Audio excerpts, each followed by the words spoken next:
Hi, Derek Evans here for the Real Estate Radio Network. Today we're going to be talking about some of the key things you want to remember when you have a guest in the studio. Of course, first and foremost, get them introduced and get them involved in the conversation as quickly as possible. That's what's going to make for the best radio. It's conversation, it's a discussion that's going on. So for the best radio's sake, make sure you get them involved early and often. Of course, this will also help them warm up throughout the course of the show so the content can improve as the show moves on throughout the hour.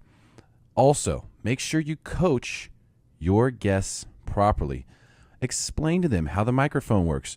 Don't allow them to make mistakes and stand this far away from the microphone when they should be this close in order to make the sound good. Also, make sure they understand not to make any outside noise, to turn their cell phones off, and most importantly, to use layman's terms. A lot of times when you have a service provider on as a guest, they'll start using all this vocabulary that they normally use when they're talking to their friends who are in the same industry.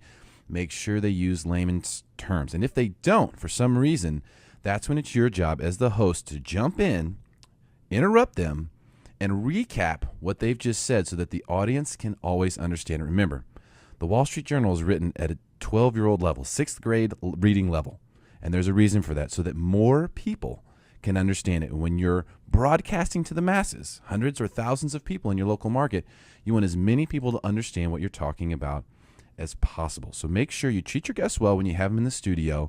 Make sure they're comfortable. Coach them properly and get them involved in the conversation as early and as often as possible. That will give them the best experience and give you, ultimately, the most return on your time spent with them. The relationship, remember, is the gift that keeps on giving.